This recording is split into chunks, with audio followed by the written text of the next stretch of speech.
कहाँ पढ़ाया गया राम और कृष्ण और कहाँ सजा दो घर को गुलशन सा, मेरे घर राम आए हैं। हमारे अवध में, हमारे भारत में श्री राम आए, महादेव आए हैं, हनुमान आए हैं, सब लोग आए हैं, सब लोग का स्वागत।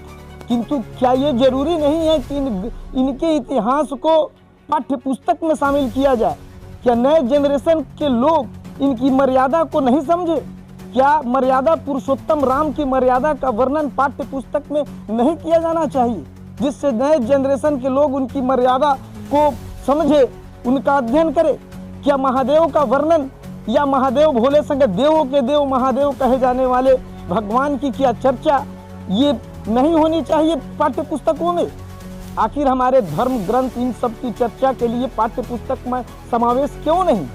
क्या केवल श्री राम, केवल महादेव या हनुमान या जो भी हमारे परंपरागत ईश्वर जिसे ईश्वर कह रहे हैं, क्या वो केवल मंदिरों में आने चाहिए, केवल हमारे घरों में आने चाहिए और पाठ्य पुस्तक में शामिल नहीं किया जाना चाहिए?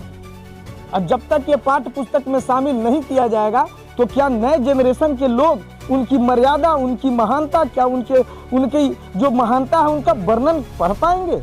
और जब पढ़ेंगे नहीं तो नए जनरेशन को उनके द्वारा दी जाने वाली संस्कार के पाठ का क्या मतलब रह जाएगा? क्या इसका विलोपन नहीं हो जाएगा? जो उन्होंने श्री राम को मर्यादा पुरुषोत्तम राम कहा जाता है और उनकी गाथा का वर्णन किसी पाठ्य पुस्तक में शामिल नहीं है।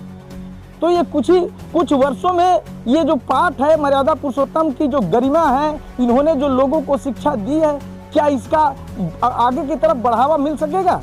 बिल्कुल नहीं। और इसके लिए अगर आप जो नए जनरेशन के लोग हैं उन्हें दोषी ठहराते हैं तो ये बिल्कुल गलत है। इन सब के लिए हमारी गलती कि आखिर इस अभी के जो पढ़ाई का दौर है, क्या इसमें इन लोगों के कीर्तिमान को, इन लोगों की गाथा को, इन लोगों के आदर्श को पाठ्य पुस्तक में शामिल किया जाना चाहिए? मुगलों ने क्या किया, हमारे देश की जो सभ्यता संस्कृति थी उसको उन्होंने डेविएट किया। अकबर और बाबर पढ़ाया गया इस देश को, कहाँ पढ़ाया गया राम और कृष्ण और कहाँ पढ़ाया गया कृष्ण और सुदामा?